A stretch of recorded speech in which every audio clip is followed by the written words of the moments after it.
to your point, I moved out of bedside nursing and eventually started a career in clinical research, which I still currently do. So it's been over Mhm. 20 years of that. Um, with clinical research, it really taught me how to work independently and that if you Mhm. don't work, you don't get paid. Right. So Mhm. Mhm. contractor. And what does that look like for an entrepreneurial side of when you have people who are contracting with you and Mhm. need their money, right? And they Mhm. need Mhm. because that's where I'm at on this side of things with clinical Yeah, research. I exactly. submit my invoice. I want my money, Right. right? So it's the same thing on Exactly. the entrepreneurial side. When I have my brand ambassadors that went out and did events for me, it doesn't matter if I made sales or not.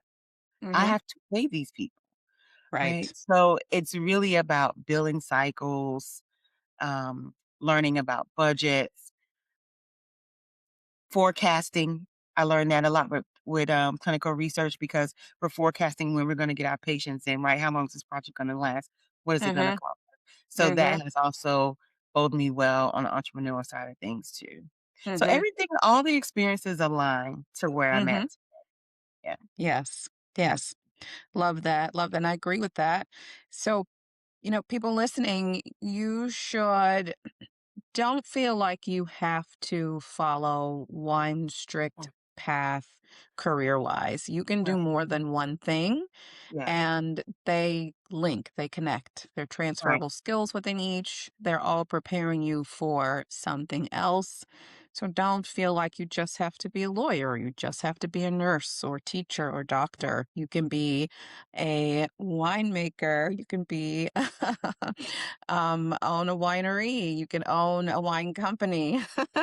You can do so many things in addition to whatever it is that you are doing now. So don't limit yourself.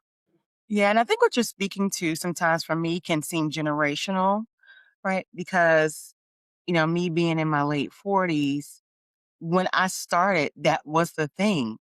Go to school, pick your career. Mhm. That's what you're gonna Yes. retire in, right? Um, but now looking at the generation, I look at my nieces and things of that nature. I'm telling them, it don't matter what you go to college for. You ain't gonna be Yes. doing that. Exactly. You're not gonna be doing 100%. right. So what you getting all this debt for? Like, no, you don't need Mhm. all these student loans that everybody's still praying to try to be forgiven. You know what I mean? Like, what are we doing that for? Build some skills, right? Now Mhm. you gotta pick something, but it might not be college. Like, I feel like the people in my family, especially my generation, we were forced, like, you gotta go to school, you gotta go to school, you gotta go to school. Right. Now I'm telling people with the way the world is now, you don't have to do that. And if you pivot, it's okay. So I say Mhm. it all to say, I feel like it's really the younger generation that's encouraging my generation to Mhm. be like, y'all crazy. Y'all been doing that for 20 years? Ain't no way. Exactly. Exactly. You know?